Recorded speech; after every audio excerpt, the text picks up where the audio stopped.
Firman Tuhan yang menjadi renungan kita pagi hari ini tanggal 3 ya, 3 Januari 2023. Diambil dalam Amsal 23 ayat 4. Kuan-kuanan 23 ayat 4. Demikian firman Tuhan.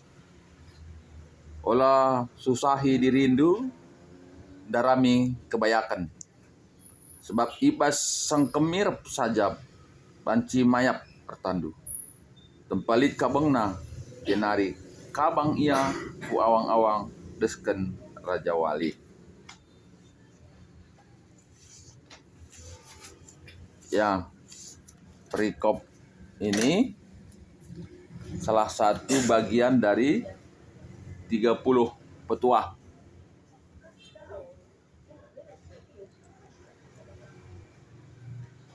Petuah si ipeseh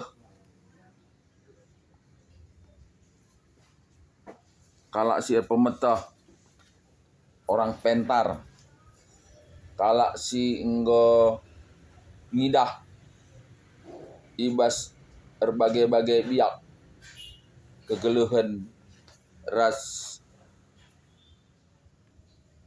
kegeluhan si i dalanina.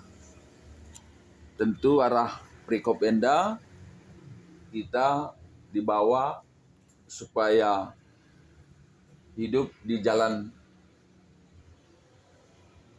yang baik, yang benar, tentu yang membawa sukacita.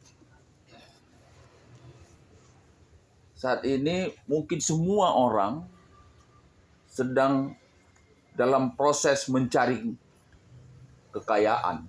Siapapun ditanya pasti orang ingin kaya dan memang orang berusaha untuk kaya. Nah, untuk itu kita mendengar bagian ini dari 30 petuah khusus ayat 4. Ulah susahi dirindu darami kebayakan.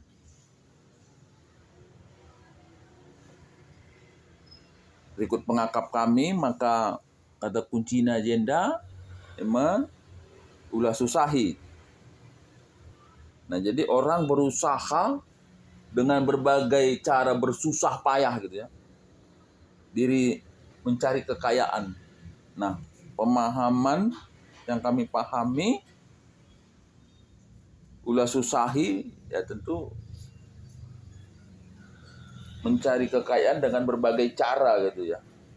Dan biasanya ketika orang mencari kekayaan dengan berbagai cara itu lebih cenderung kepada hal-hal yang buruk.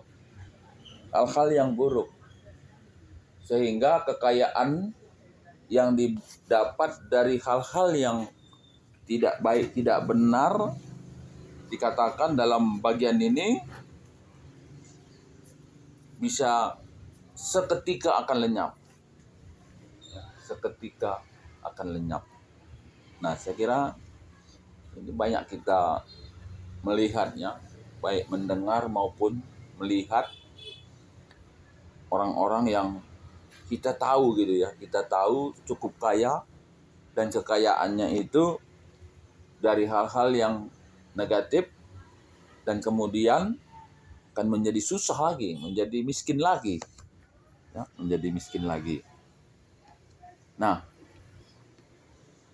apa sih masalahnya dalam ayat ini? Kan dalam Alkitab juga menawarkan sebetulnya kekayaan. Ya, orang yang memperhatikan firman Tuhan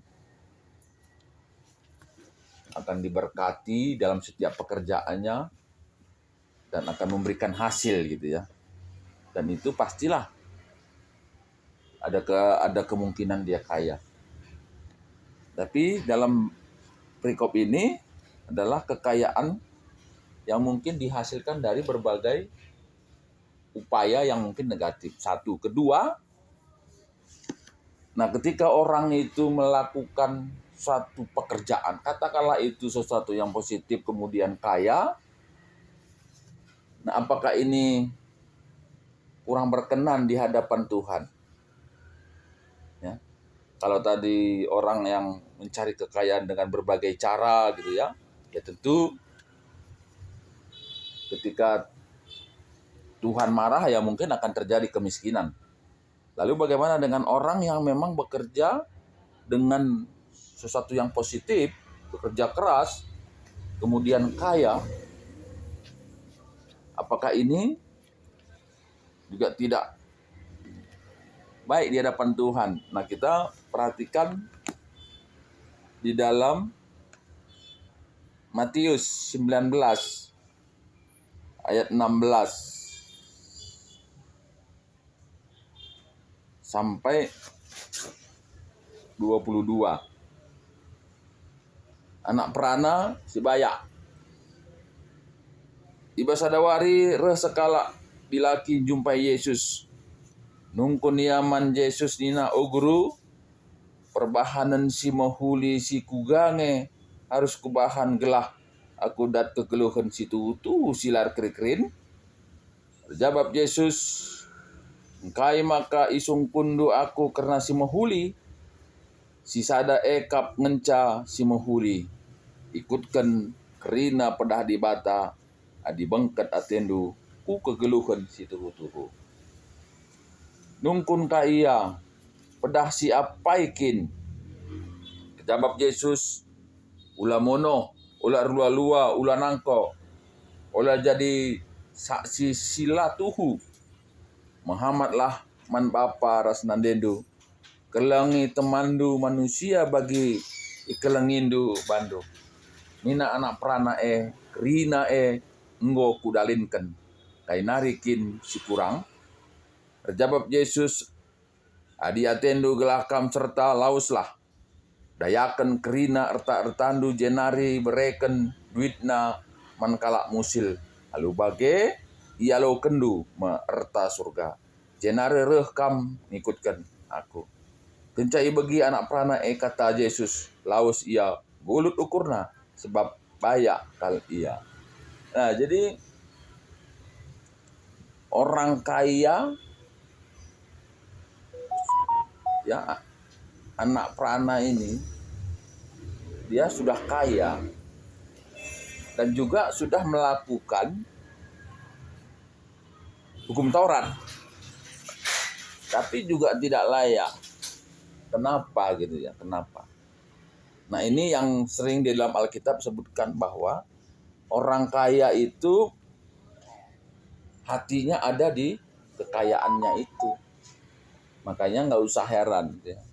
Orang yang kaya itu selalu bercerita tentang kekayaannya. Orang yang kaya itu selalu bercerita tentang keberhasilannya, kesuksesannya, kelebihannya. Sehingga hatinya itu dipenuhi dengan hal-hal yang material yang dia punya. Dan hati ini, ya kalau kita lihat dalam berbagai nats Alkitab, Allah suka bukan apa yang ada dalam fasilitas kita, tapi suka dengan hati kita. Hati yang menyembah Tuhan, hati yang dipenuhi dengan firman Tuhan. Bukan hati yang berisi fasilitas, kehebatan. Sehingga orang kaya ini tidak mampu untuk menerobos kerajaan surga. Walaupun dia melakukan hukum Taurat dalam nats ini. Oleh karena apa? Hatinya dipenuhi dengan hal-hal yang material, bukan firman Tuhan. Nah, jadi kembali kepada nats tadi, ulah susahi diri indu narami kebayakan sebab ibaseng kemirip saja banci mayap bertandu tempalit kabang na jenari kabang iaku awang-awang desken Raja Wali. Sehingga firman Tuhan bilang, daramilah kini kerajaan surga. Maka krina ditambahkan. Artinya apapun kebutuhan kita akan berikan. Cari dulu kerajaan surga. Ya, jadi enda masih kata di bata sejadi bahan renungan ta telah kita ngasup cibal kenukur ta tentu sing ngena ate Tuhan telah pengarapan ta nandangi kerajaan surga lah sia-sia ketuahan kala si megikan kata di bata dengan si makai kensa ibas keluhna tetap wari. Amin.